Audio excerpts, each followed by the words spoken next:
I'm being lazy today. Well, actually, no, I'm not. I'm being dedicated today. Today is paperwork day. Today is get a lot of stuff behind the scenes done. And that's for many, many women out there will know what I mean when I say that's pull your hair up in a high ponytail or a bun and get her done. That's what I'm doing today. But I owe you a video. So we're going to ignore this and we're going to focus on the topic at hand. I have three different things I want to share with you today. First, I'm going to talk to you about my mom and the church story, is what I now call it. Important lesson there.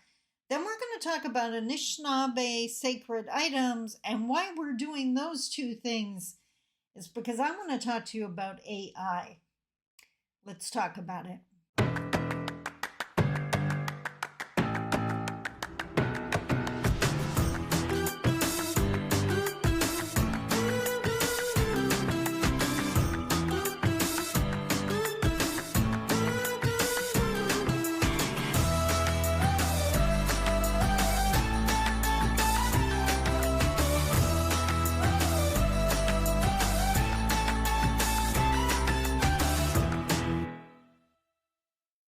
Bonjour. Mishko Pognon, Quain Adishnakas Mundodem. Hi, everybody. My name is Sandy Boucher. I'm Red Thunderbolt Woman of the Loon Clan, a proud member of Seine River First Nation in Treaty 3 territory in Northern Ontario, and I'm doing everything I can to bring a country together, namely Canada. I am Anishinaabe, an Ojibwe female, and I have spent my entire life trying to empower, support, encourage Indigenous peoples. Then about 10 years ago, I was like, wait a minute. As part of my decolonizing process, I realized, why is all the training on the Indigenous side kind of implying that the only thing that needs to be improved is on the Indigenous side? And that's simply not true. There's so much missing information, misinformation, stereotypes, out and out discrimination and racism going on mainstream. So I realized I had to balance the feather. And now I proudly work on both sides. I get to work with the most amazing Canadians. These are people that understand they're missing something. They usually have a lot of fear. They do not want to cause any more harm. They are confused. They want to do the right thing. They want to be on the right side of moving forward, of history, but they don't know how.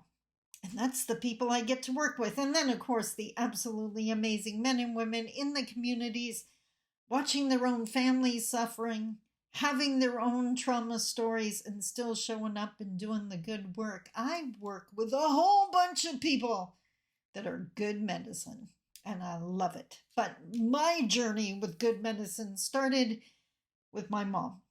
So one of the reasons I'm so dedicated to this journey is the fact that my mom was this beautiful Anishinaabe, a proud member of Seine River First Nation, but our bloodlines from Couchiching First Nation. Just her stories, her teachings, her worldview, amazing. But my dad was French Canadian from Saint-Jérôme, Quebec, and no, I am not Métis. That is another video. If you have questions, I can answer them. My mom was taught to be ashamed of everything she knew about being Anishinaabe. She wanted us to have what she used to call a backbone, and she wasn't literally talking about our backbone. What she was talking about was a belief system, something that we could hang on to use to support ourselves when it all hit the fan. And because she couldn't pass on her teachings to us, she did the next best thing. She took us to church, my dad's church, a Roman Catholic church. And every single Sunday, we would walk from our little home in our little hometown.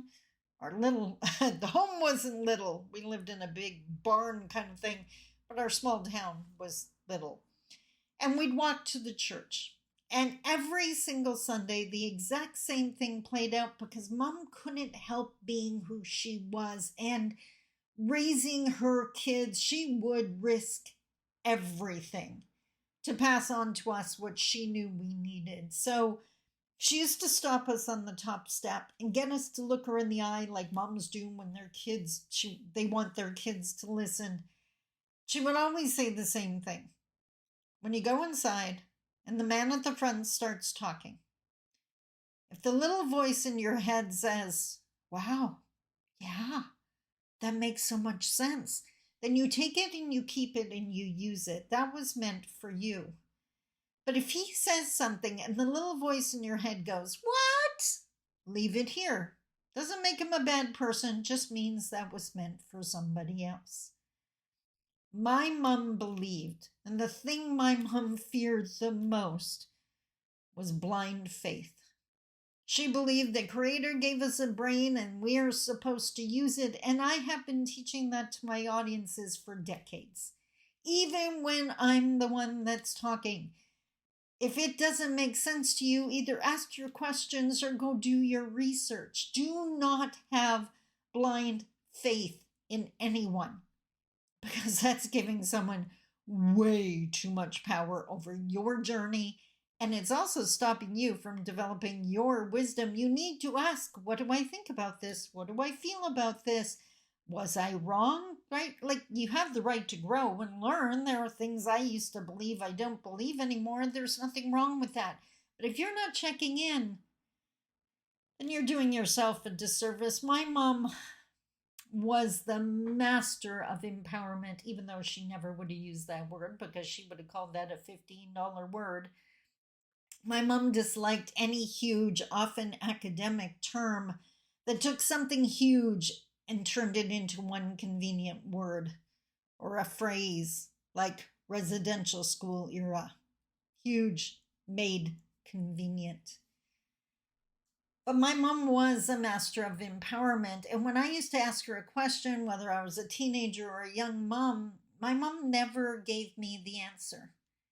Instead, she asked leading questions to help me find my own. And when I used to tease her about doing that, because after a while you figure out she's not going to give you an answer, she used to always say the same thing, that I was the only one that was going to be with me for my entire journey. So I should probably start listening to myself and listening to what my spirit needs and what my wisdom is saying. That's what I want you to do. I don't want you to have blind faith in anyone. I don't want you to follow the masses. I don't want you to be a sheep. I want you to ask yourself, does this fit in with what I believe? Does this serve me? Does believing this stereotype bring this country together and bring my community together? Probably not. So no blind faith. Ask yourself what you're thinking. Okay, that was point number 1. Let's move into point number 2. So in the opening, I said I was going to share with you a little bit about Anishinaabe sacred items, and I can only speak to Anishinaabe items, Ojibwe items, because that's my culture. Many, many indigenous cultures living within Canadian borders, each with different sacred items. This is not one size fits all. But in our culture, sacred items can be everything from a big traditional drum to a hand drum to an eagle feather to medicines to a pipe, an eagle whistle, so many things. Wow, I haven't yawned on a video in so long. Talking too fast. Oxygen, Sandy. But a while ago, I was having a conversation with a friend I hadn't seen in years, and a friend who had been through a lot, been down a rough path, definitely had his struggles. And just in the course of the conversation, it became obvious to me that he believed his strength, his resilience, his endurance was dependent on his sacred items, that he needed I'm not going to tell you what sacred items he carries because that's no one's business. If someone's bragging about the sacred items they carry, run the other way because that's directly against our humility teachings. No one except the absolute closest people to us should know what's in our bundle bag, which is whatever kind of bag we carry our sacred items in. So trust. That's a heads up. If they're bragging, run. Not a viable or dependable resource. So, anyways, it became obvious that he thought he had survived because of his sacred items. And I pointed out to him that our sacred items are tools, they're assistants. That the resilience, the strength, the wisdom, the courage, that's us. And yes, sometimes we need to use our sacred items to remind ourselves how strong we are, how wise we are, how resilient we are, how brave we are, whatever the case may be. But the strength doesn't come from the sacred item, it comes from us. It is magnified by the sacred item. I hope that made sense. And the example I gave was the residential schools. In that entire era where our sacred items were confiscated and outlawed, and yes, many Indigenous went straight into the bush to continue practicing and protecting their ceremonies by taking them way far away from mainstream view. But the people in the schools and our cultures survived not because those kids were allowed to have their sacred items, but because they carried those wisdoms and teaching and resilience and courage. And then when they came back out, some came back to their ceremonies and picked up sacred items again, and some didn't. Some are still terrified of our own teachings and locked into Christianity because that's what they were. I have met people that are terrified to hear anything about Indigenous culture, even though they're Indigenous, their Indigenous culture, I should say, because the brainwashing was so intense. But my point is, again, it is not the items that is the source of all that strength, resilience, courage, and wisdom. That's us. They are just tools. Time for point 3. The final point I wanted to talk about to bring this all together is AI. Now, I'd be very curious to hear, you can put it in the comments. I am bombarded by advertisement and encouragement and just pushing me to use AI on a regular basis. Now, of course, I am in business, so what comes across my social media feed and even the platforms I am on might be different. But I swear I can't be online on any of those platforms like well under an hour. I'm going to see some reference to AI and why I should use it and what you can do with it and blah, blah, blah. And I am not saying that's a bad thing. I think staying clear of AI is probably naive and risking yourself being left behind. I mean, we have to adapt with the times. Resilience means adapting. Indigenous culture didn't survive because it absolutely remained the same. Our base core tenements and teachings and worldview remain the same, but everyone adapts. But AI is a tool.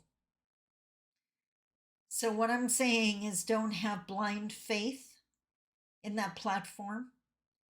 And remember that the intelligence and the wisdom and the strength and the resilience come from you, not from AI. When I see platforms or AI apps, they can do menial tasks for you that you don't have time, help with your time management, respond to emails, whatever.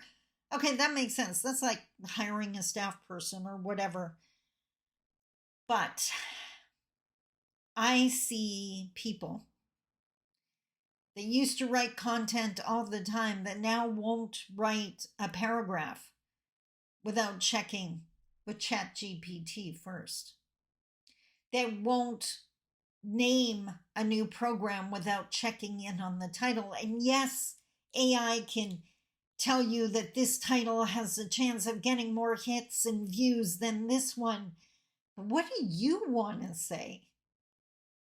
What content do you want to put out there? I can tell you, as an Anishinaabe Kwe, as a 10-year domestic abuse survivor, I know what it's like not to have a voice, to have lost your voice. And there is no way in God's green earth that I'm going to let AI take away my authenticity. And I see it in the responses to some of my posts that way too many of the comments sound exactly the same. And no one's going to admit it's AI generated. But come on. So, difference is beautiful. Diversity is beautiful. And we're starting to see voices all become the same robotic responses. I really, from someone who has lost her voice and fought so hard to get it back, do not let AI take your voice. And guess what? AI is not storming the door and taking it away from you. Just like in so many other cases, when we become disempowered, it'll be because you give that entity, that process, the power. Stop. If it is encouraging you to doubt yourself more, why are you using it? If it's going to rob you of the confidence to use your own voice and share your own thoughts, why are you using it? I'm sorry, hits and views and likes and shares are not worth me using my voice. Losing my voice, I should say. So whether it's going to get me more views on YouTube or not, don't care. I fought too hard to get here. And AI is not anything I'm going to have blind faith in. I am my mother's daughter. I know better than that. I would love to hear your thoughts. I would love to hear your experience with AI. How often are you being encouraged to use it? Have you tried it? And are you getting dangerously close to dependent on it? Until next time, I love you. Take care. Bye-bye.